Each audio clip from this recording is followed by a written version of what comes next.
Yo, what's up, guys? Alejandro Reyes here. And man, I just wanted to have a discussion with a couple friends of mine. These are friends, like really close friends of mine that I really trust when it comes to church, when it comes to theology, and when it comes to everything in between. And have them introduce themselves just real briefly. But I've known CJ for over 20 years.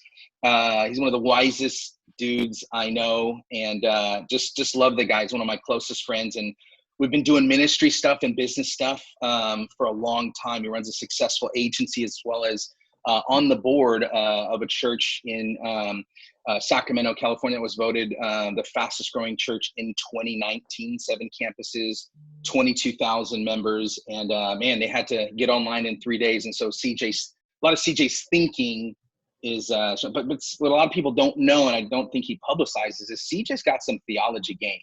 He's very well read, and I think he's going to crush Austin today. I'm just joking. I know that's not why we're here. I don't know. But anyways, and then Austin Molt, he's the youth pastor at New Vintage Church. I've known him for right around 5-ish years, and phenomenal communicator, amazing preacher. But his real passion is theology. He has a podcast called the Sexy Theology Podcast. And I recommend you should check that out. And just a big fan. This guy was, reading theology books at like 15 years old. He even got Judah Smith to come speak at his Bible. Was it a Bible club? Because you were like a Bible nerd, anyways. Anyway, so I just trust you guys a lot. And the conversation that we're talking about today in this video is like, what's the future of church look like? What is the future of church when it comes to online? Because every church is having to come online. A lot of churches that didn't want to go online are becoming forced to go online. And then what happens in this future church, this new normal, where, some may say, some people, are saying people might not go back to a new normal. There may be no normal church that we went back to from before. And, so the conversation is, what does the future of online church look like? And I sent you guys some questions earlier, but before we get into some of the kind of future church, just out of curiosity from you guys, what should and could churches be doing right now to set themselves up for that future church? I'll start with you, CJ. Yeah, well, I mean, I think that you're seeing a lot of churches are being forced to invest in digital, right now, because a lot of churches have had to close their doors. And so I think that move is a good move for many. I think that it's revealing a lot of difficulty and complexities there, because, most churches realize we're not technology companies, we're churches, and so trying to figure out like how that looks and feels. There's a lot of challenge and complexity to that.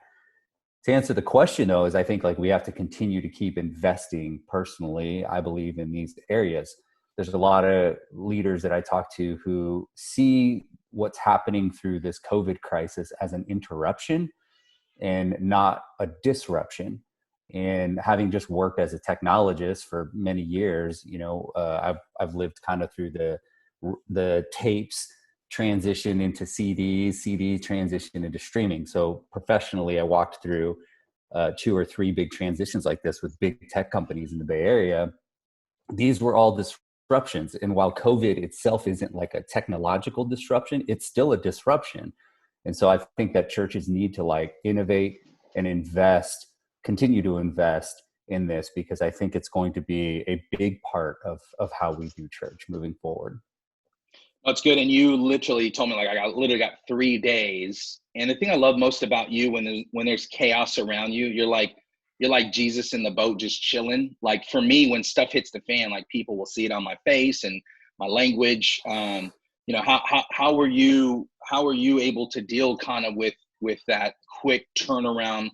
We need to be pivoting fast, because I think that's a new language, or I think that's a new speed that maybe churches need to be thinking about, is being nimble, being fast, and being willing to make changes on the fly. Yeah. I mean, for me, that's kind of what we're in the business of at my company. We feel like this is what we do, is help organizations and people take new ground. So there's very much a temperament and a set of experiences. When you walk through this, you feel a little bit more like accustomed to all of it, right? Like there's a lot of change management, there's a lot of heightened emotion, there's a lot of uncertainty in the air, and that makes people, feel a lot of different things. But when you've gone through a few transitions like this at a large level, I think it makes you feel, kind of comfortable. And the truth is, this happens all the time. 20 years ago, retailers, and I know we're talking church, but dude, 20 years ago, people who had brick and mortar stores were having this same discussion 20 years ago. And there were a lot of people who were like, nah, it won't change. And they didn't do so well. And then there were a few who were like, nah, this is the future.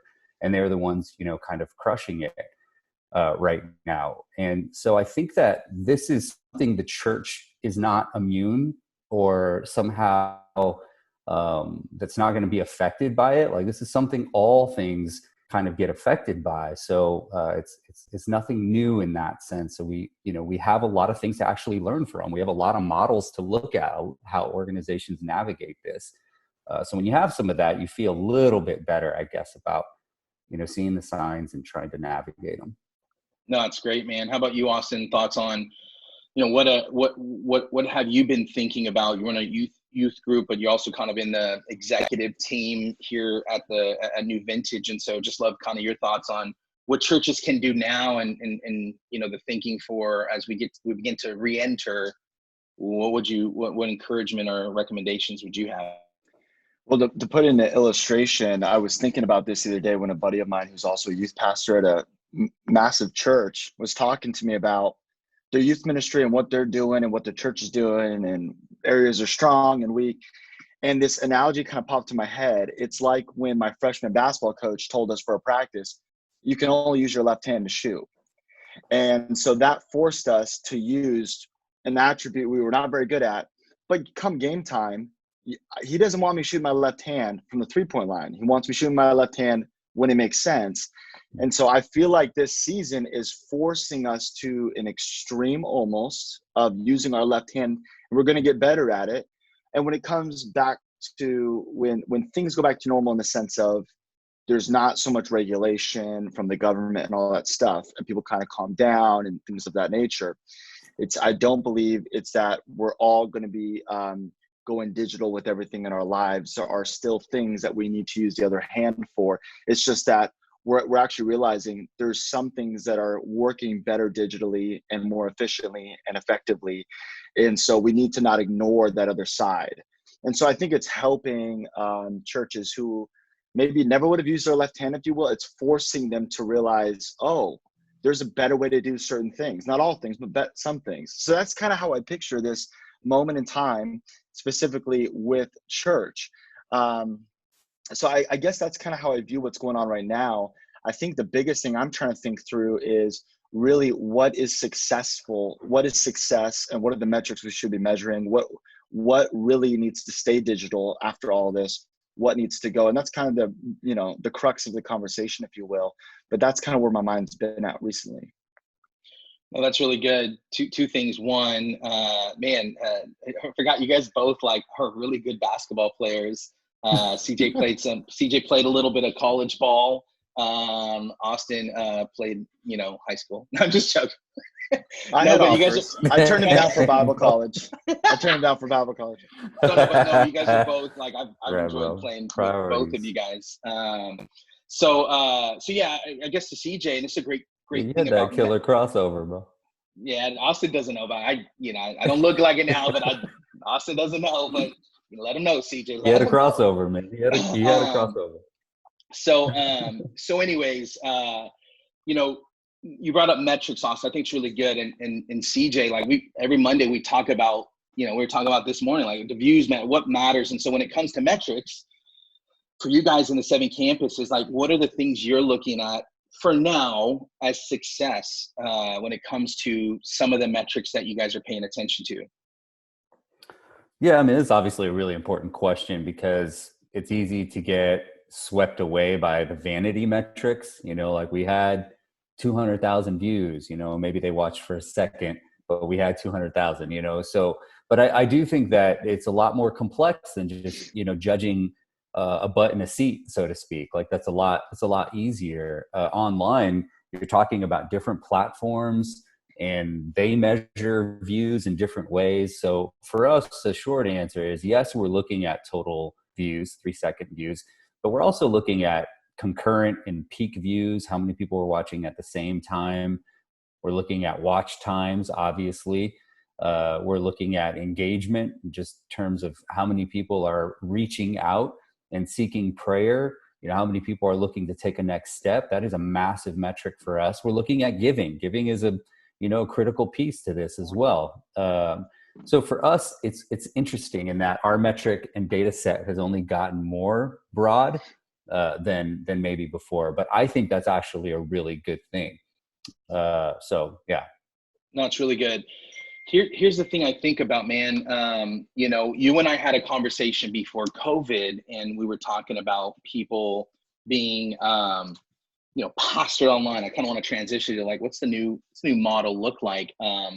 We're talking about like someone watching Stephen Furtick or one of these really cool pastors have amazing teams, big teams and everything. And most churches don't have, a team to produce all of that stuff. And part of my thing was going, like, man, I don't know about those people being pastored in community. And I love, what you said is people are going to do it regardless of we want them to or not. They're going to go watch because of, Netflix and bingeable content online. What do you think that future model of church looks like? And what are your thoughts about what that leaves to the offline physical community of church? Man, it's a big question. The new model, the new model, I don't know. I think that what we are seeing is certainly we're moving from being weekend centric or Sunday focused to being everyday focused, and being something where we are not so hypersensitive to this one day in this particular context at a particular time. And now going, well, people want to engage. Their needs are every day, right? Their curiosities are every day. Their need to live out their faith is every day. And so that is a big paradigm shift that a lot of legacy churches and churches who maybe have just been in it one way are kind of grappling with, where some of the upstart churches, that are experiencing, a lot of growth or a lot of engagement, they kind of have that built into their system. When I talk to a lot of pastors who are planning churches, and it's always really interesting to hear, like, one group may go, well, this is how we plan a church. We have a kids pastor first, we have our senior pastor, then a kids pastor, then they have, a method.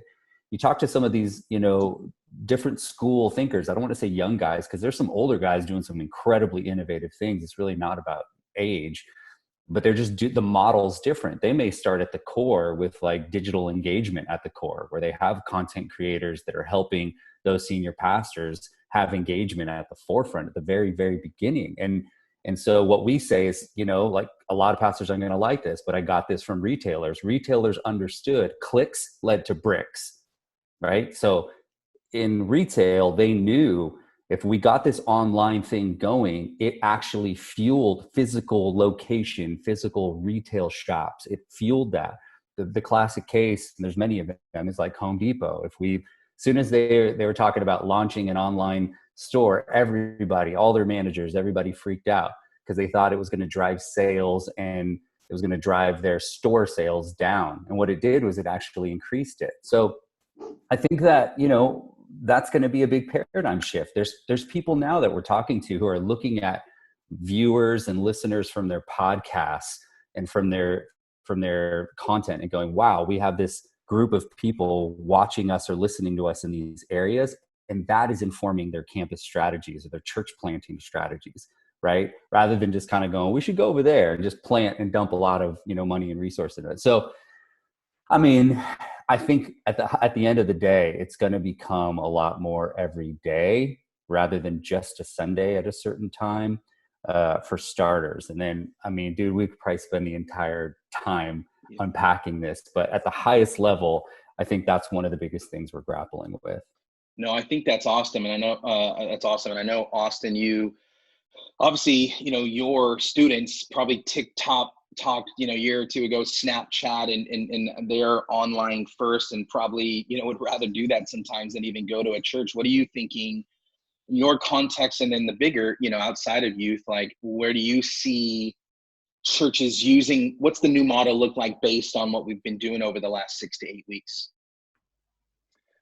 I mean, I think I mentioned this to you, Alejandro, but I said, I've seen a few people post online that they had a wedding coming up in June and they canceled it, that the actual ceremony, and instead they did it on Zoom. Like the husband and wife were together on Zoom, but the pastor was there, and then a bunch of family and really close friends were watching, which is super cool.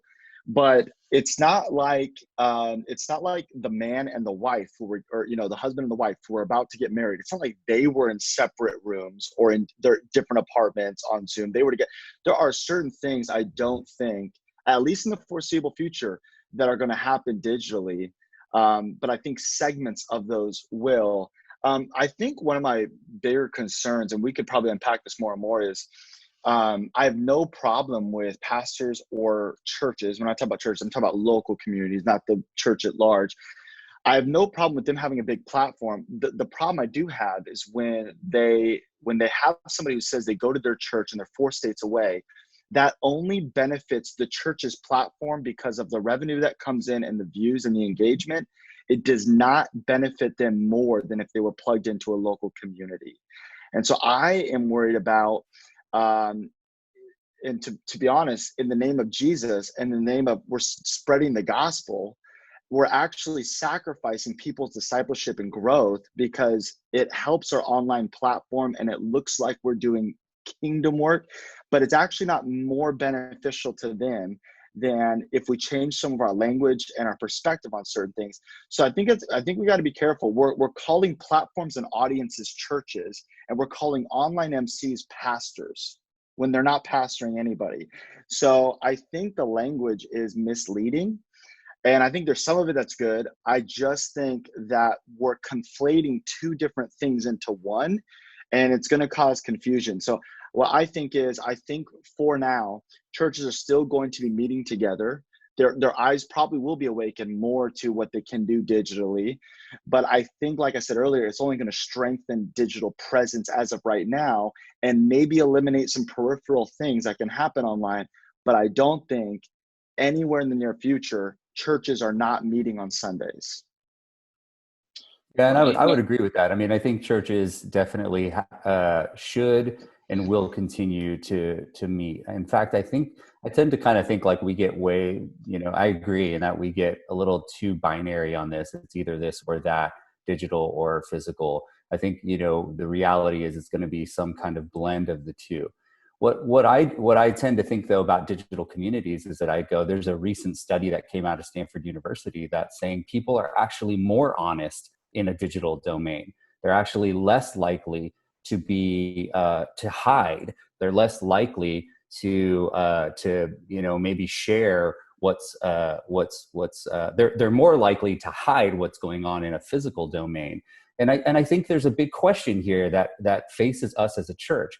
We can go, a community to me is not just me being, in person with somebody. Community to me has to be where there is a space where people can trust, they can be vulnerable, they feel open, they have the time to be able to connect. A lot of churches for people aren't like that, even in the physical domain. They can go to a small group for 15 years and nobody ever knows what's really going on in their life. Well, they're meeting physically, but it doesn't necessarily meet a mandate for community or spiritual discipleship. So for me, I'd go like, I'm not saying digital can do that only either. I'm saying that somewhere systemically in how we try to facilitate transformation, we're missing it in digital and in physical, because I know a lot of great physical, environments and churches and things that are missing it on those human connections and that transformation side, as well as on digital. The other thing I would say is in the digital domain, I'm becoming more and more surprised at how organizations and companies are creating a sense of real community and transformation.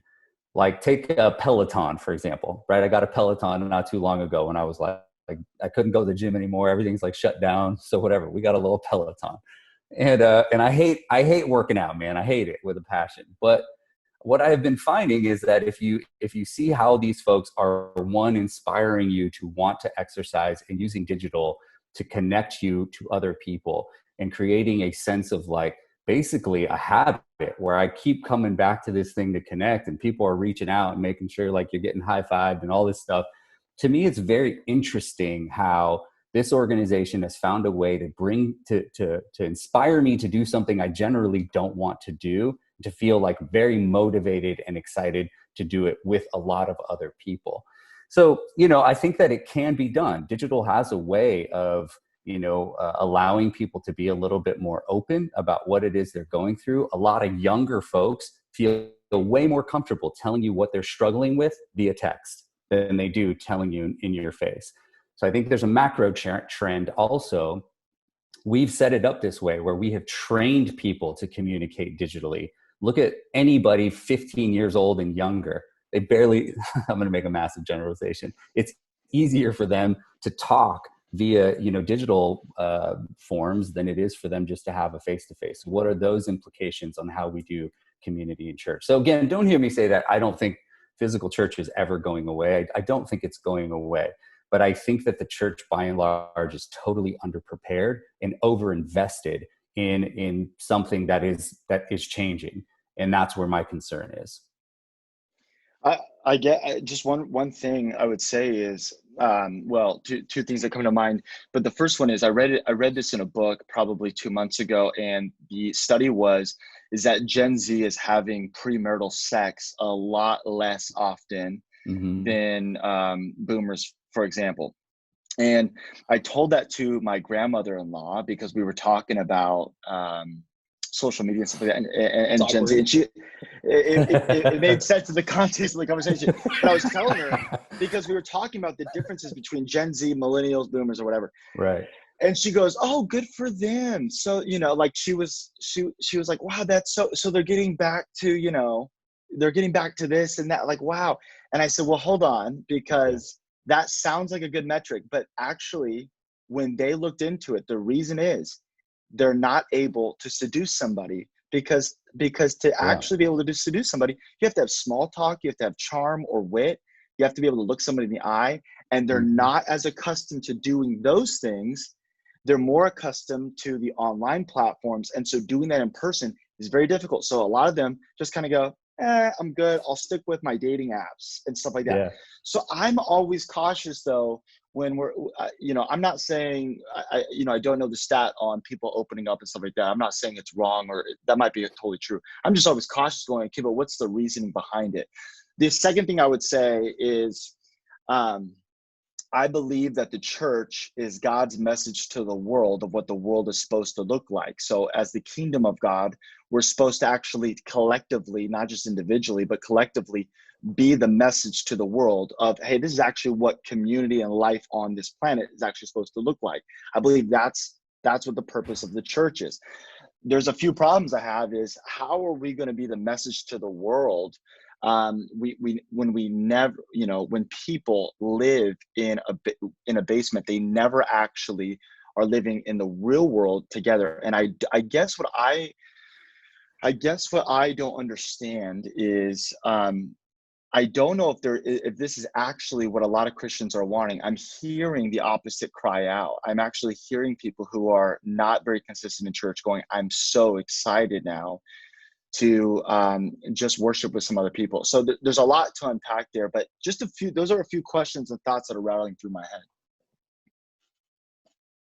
What was the question specifically about being the message or dictating how the world, what was that question? Well, it's more just a thought or a statement, but if the church, I believe, is supposed to be the message to the world of what the world is supposed to look like. Together, we are the light to the world. And so I think we come up with new challenges when everybody's meeting privately, digitally, there's no congregational meeting places. I'm just saying if we were go to 100% digital.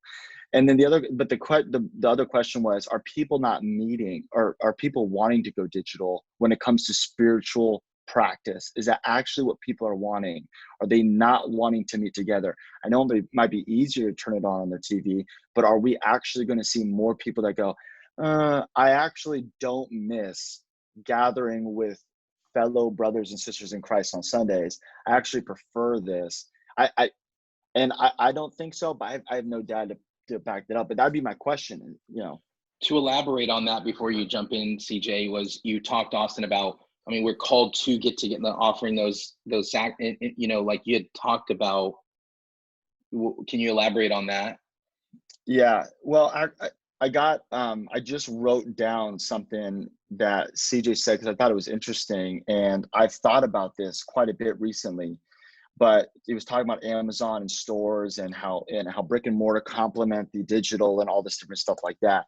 The problem I have with any comparison though with church and using Amazon, Home Depot, or anything like that is a product and it's transactional. Church is supposed to be people driven and relational. Now, whether it is or isn't, depending on the context of each church, that's up to them for them to figure it out. But you can't replace something, or you can't compare a product-driven business versus a people-driven relational business. It's almost, to me, how it sounds like this, it's almost like saying, I'm going to give you a massage over Zoom. It's like you can't accomplish a massage unless the other person's there actually doing it. There are some things that I think the church cannot replace digitally because it actually has to happen one-on-one, face-to-face.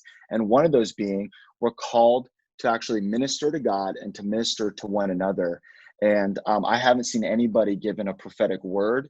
I don't know how anyone's going to lay hands on somebody else to pray for an impartation. There's certain things that I go, we have real issues. I'm not saying it's impossible or I'm against it, but there's real issues. Yeah. And this is where, for me, I wouldn't claim to be the definitive source for what is the non-negotiables? What are the non-negotiables for what we consider to be church or not?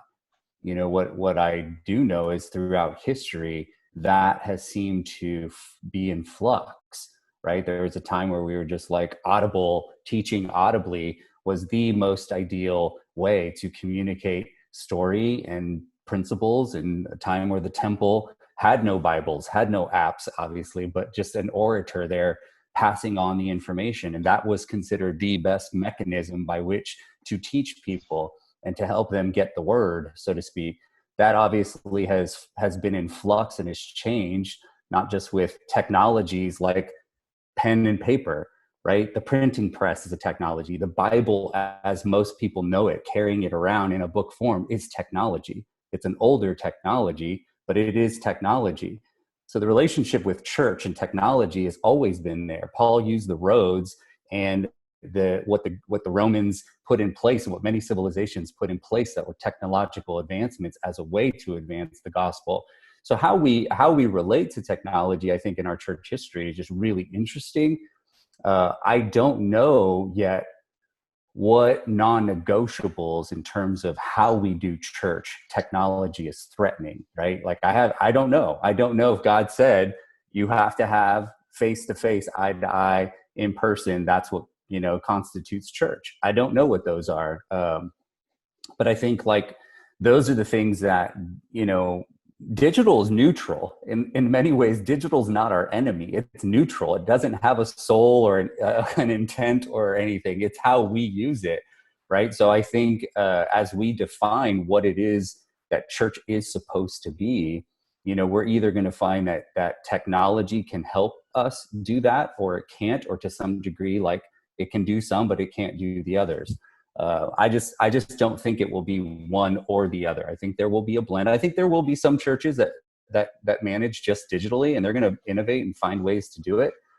But I think generally speaking, again, it's got to be kind of a blend of both. But we've got to figure out, what do we mean by church? What is church then? What are the non-negotiables? No, that's really good. makes me think of this next question of, can transformation discipleship? Because there are going to be people that I believe that go, I mean, like, your dad, Austin's like, I kind of like, it's kind of been good, being home. And there are people that aren't professional Christians and get paid to do it, like, to do church like us. They're just chilling, and averages, there's 1.7 times a month that the normal person goes to church. I actually think it's, Mike Todd was saying, it's like, it could be 5 to 6 weeks. And I'm sure you probably see some trends with that too. And so are people going to go back? Are people going to want to go back? Like, man, actually, if New Vintage is going to go online, or Bayside's going to, I'll just watch online. I'm busy. I got life. And there are going to be people and other people that didn't go to church as much that I think go, man, I miss that community.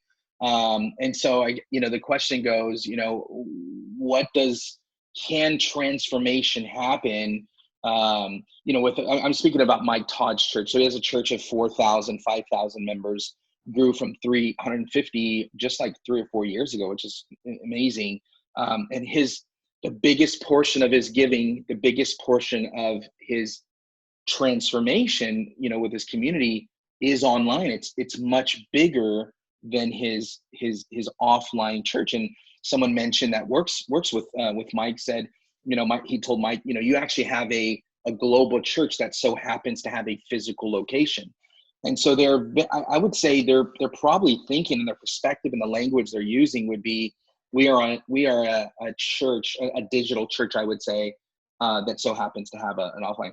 CJ, can discipleship transformation happen online? And and I'm going to tee it up like this, bro. We went to youth groups. You and I went to youth conferences. We get a preacher that's up there, rah, rah, rah, rah. And then you stop going. And I love that move. You made a bold move to stop going to those camps, but you said that's a youth pastor's worst nightmare. And the reason it is because when you're at school, at a party, someone passes you something, that rah, rah, rah isn't going to work. And so I think from that perspective, it's like, can discipleship happen if I'm in Istanbul and I'm just watching Stephen Furtick or Judah Smith on the app? Can transformation happen? I would personally say it can transform my life. I really think there's people in other countries. We have such a Western thought, and we're very sometimes like think in that perspective where there are people in other countries that can't join a small group, that can't get connected. Maybe now they can virtually, but can discipleship and transformation happen going church online and that's it? Well, I think it's a great question. I think I get a kick out of people who think it can only happen through a pastor or through a sermon. I'm like, that's a pretty bold statement, Why? That we would assume the only way someone's life can really change is if they're sitting in your building at a certain time, listening to you talk, or going through your program, or going through, that's very fascinating to me. I've met a lot of different types of people, and been in different parts of the world where people go, I felt the spirit, come over me while I was listening to a Jay-Z song. I'm partly joking, but part of what I'm getting at is like, I think in the area of transformation, like there is something else moving among us to help facilitate some of that. And it is not human, right? It is God's spirit that's working through whatever it is. I get a kick in the Bible where guy, can't understand what he's reading, and, something very out of the ordinary happens, and I think the point being that God is able to use whatever medium or mechanism that is there to facilitate some of that. So I would kind of start there. I don't put any more stock in digital or a person or a process or anything to be the only thing that will facilitate transformation. I think there's a God factor in a lot of that, obviously, that has to be a part of it. I will also say, though, that like there are people who totally change their behavior based on a documentary they watch, right? Like your politics aside, the whole like inconvenient truth when that documentary came out, so many people started changing their minds about climate change. So many people started talking about climate change. Again, I don't know whether that documentary was the most accurate thing or not, but what I'm saying is that a video basically started to change the way someone felt, started to change the way that they lived, started to change their behavior and their entire outlook on the world. That's just a video on Netflix, right? So yes, I think that to some degree, we can begin that process. We can begin to create readiness in people in a digital domain. A lot of people are experiencing that on a day-to-day basis, right? So I think to some degree, we can facilitate that. Lastly, I would say psychologists will tell you that generally speaking, when they think about changing, like a transformation in somebody, there's two things that have to happen: new understandings and new experiences. People have to have new exposure to new thinking, new understanding, and then that has to lead to just new experiences of them living differently, of them encountering something. So can you do that just digitally? I don't know. I mean, I tend to think so, I tend to think, yes, that can happen. But I think we have to begin using digital, not just for like social media posts. We have to then rework how we're connecting with people, how we try to help them get new understanding and new experiences using that technology. If we're just using it to promote, if we're just using it to kind of get our message out there, no, I don't think we're going to see a lot of transformation. So it's an entirely reworking of those tools in order to try to help facilitate that. No, I think that's that's really good. I think of Blue Light Jazz. I think that was like he was at a bonfire or something. One of the stories was, and he felt felt God more than he had at a church. And so and I think part of this too, Austin, is like the way we call, it's language sometimes, the way we call certain things. And so there's a lot of that bold statement out there on stuff. So love your thoughts on, can transformation happen online, and some of your perspective on that. Well, a lot of it is language. What is the name of the thing Kanye West is doing on Sundays right now? What's the name of that? Sunday service. Sunday service. Yeah. I think that is as much of a church as what 9 out of 10 pastors online I hear calling their online church. So it's just like, that's not church. In fact, Kim Kardashian, I watched a YouTube video on this. When Kim Kardashian I think she's on The View, and she said, yeah, he started this church because it was healing for him. I'm like, great. So now we have people who think they're starting churches because it's therapeutic to have everyone come to their concert. I'm like, there's nothing wrong with the concert, but I do think it matters how we define things, because I don't remember who said it, but when words start to mean everything, they begin to mean nothing. And so definition matters. And so I don't want to be a semantic, Nazi, but it's just like, we have to know what we're talking about when we're talking about church. I think transformational stuff can happen online to some degree, but I think probably the bigger issue right now is that, like I heard, you sent me a podcast, Alejandro. I heard a guy say that they've had more transformation happen outside of their church and inside of their church. And I'm just like, is that more of a failure on us pastoring and shepherding people in our local context, and it's kind of a wake-up call? Or are we lying that we know 200,000 people around the world are being radically transformed? How do we know that? And by how? How do we know? I think. How do we know that locally? Well, we know that locally because because there is a sense of, well, let me explain it like this. People can get catfished online. I've never known anybody who's been catfished in person. People may be more honest when they're anonymous online, but I can much easily ignore your text when I don't want to and it's convenient for me, than when you're talking to me face to face. I'm not just going to walk out on you. There are some things that it's easier actually to hide online because I can put my phone down and whatever. So the last thing I would say is this is, this is more coming from my angle on things, but the fruit of the Spirit are not personal benchmarks for spirituality. Oh, I just want to be more loving. I want to be more patient. I want to be more kind, more joyful. The whole point of the fruit of the Spirit is these are the ingredients you need to live within community. This is actually, they're not personal benchmarks because when Paul says, one of the fruit of the Spirit is love. Love towards who? Yourself, all people. Be patient. Patient with who? Just your kids? He's talking, this is all about within the context of the community church. I think it's possible. I just think what we're actually saying is transformational is a step of transformation, and we're not actually prepared for it. And I'm sorry, I'm rambling, but the last thing I would say is what we're calling church online is somebody watching a sermon from wherever they live, and they're giving, and people are saying, look, we have a church online of 200,000. No, no. You have people who watch your YouTube channel and they're giving to that church versus actually tithing or giving an offering to a church where they can actually be pastored. Now, if that church online wants to figure out and prepare a way to actually pastor people, great. But if not, it's like giving birth to a 5-month-old and leaving it on the street and giving it milk until it's 30. You actually have to help somebody mature and grow up so they can actually eat meat. And we got Christians who are just watching the same surface level content on YouTube for their whole life and giving all their money when there's actually appointed pastors that they could actually grow from, and not just pastors, but friends, mentors, and all that other stuff. So I think, sorry, I said so much there. I apologize.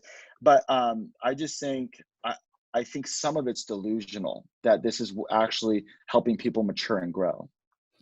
Yeah, I'd want to agree with a lot of that. I think I want to agree with a lot of that, bro. But my thing is like, I don't understand where any of that you're describing exists anywhere. The stats show at a macro level, like we don't have waves of people, even if they were happening in small settings, like 13 people at this church, 20 at this church, but over the entire state, if there were churches everywhere, of people really coming out and experiencing what you're talking about. And I think if we did, we'd have a change in politics, we'd have a change in social justice, we'd have a change in adoption rates, we'd have a change in, in a lot of different things.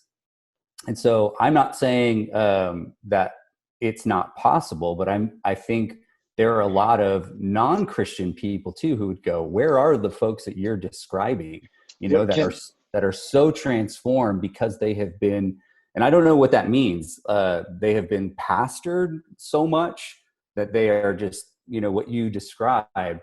I don't know. Yeah, I'm not sure I've seen that like at scale, I guess.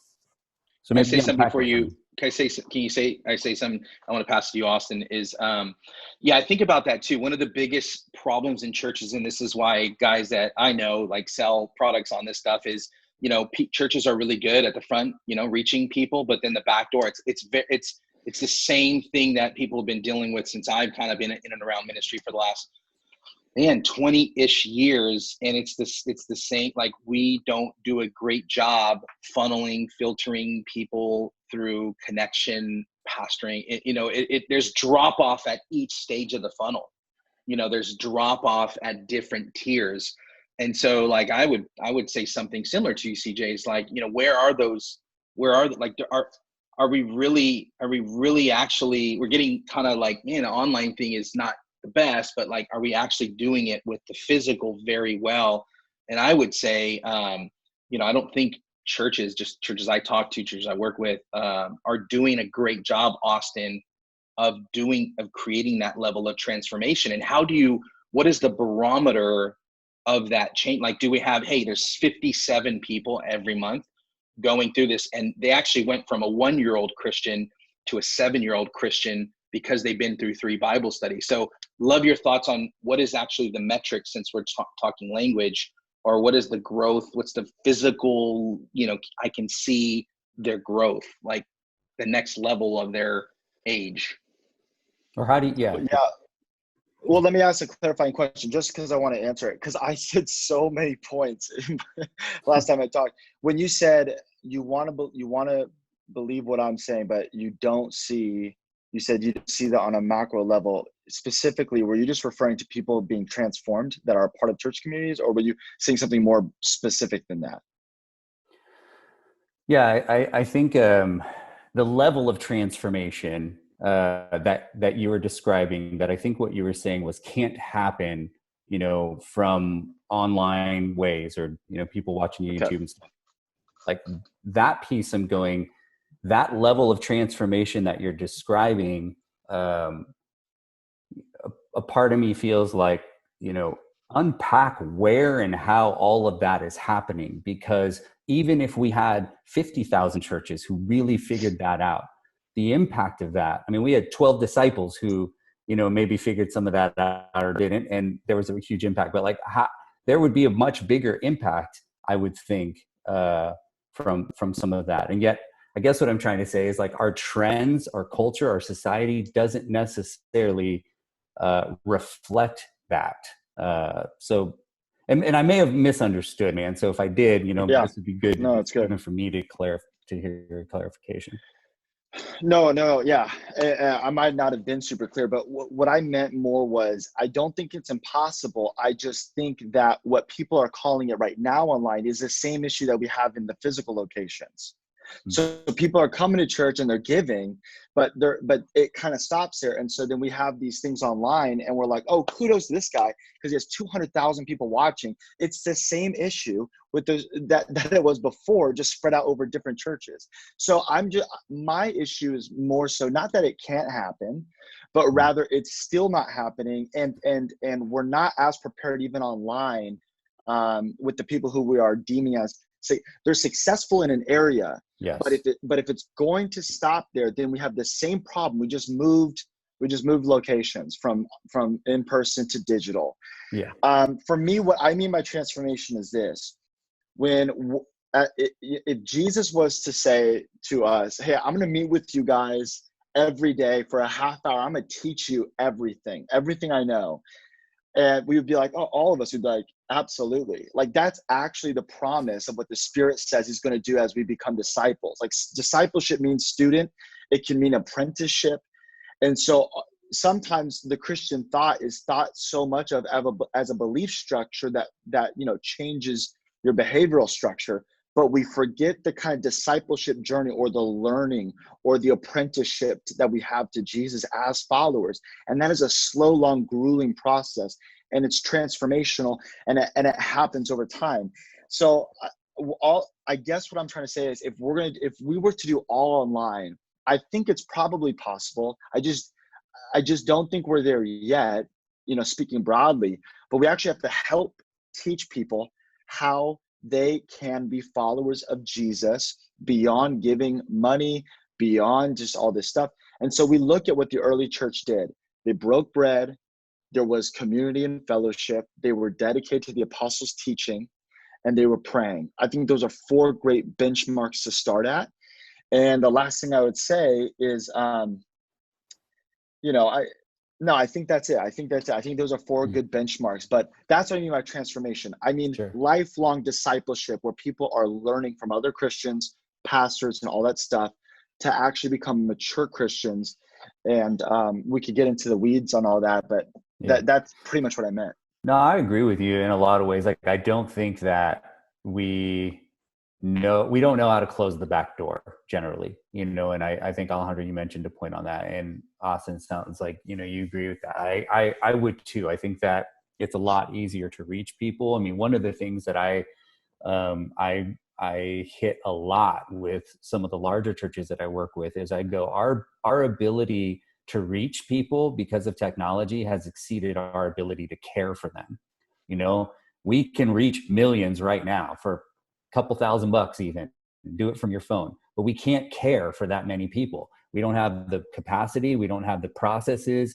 So we're catching up with a lot of that. And I think part of what, you know, you're saying, and I would agree with it, is we don't know how to administer care, or we don't know how to facilitate discipleship, because, you know, the one is just the technology is geared for one more than it is the other. And so we have to figure that piece out. And I think that's a responsibility every church should be thinking about right now, because church is in the pocket of every person. I mean, in some sense, right? Like, church, or at least the ability to connect, I'll say that, the ability to connect with someone is in their pocket. So it is in our best interest to be able to figure out how we use that in the best, most productive way that honors people and that honors God. So I think churches need to look at that, but I think we have a huge challenge ahead of us, because we have gotten infatuated with the ability to reach, and we have really struggled to figure out how we're going to care for people. And until we really do that, I think, like you're saying, Austin, is going to kind of be this surface layer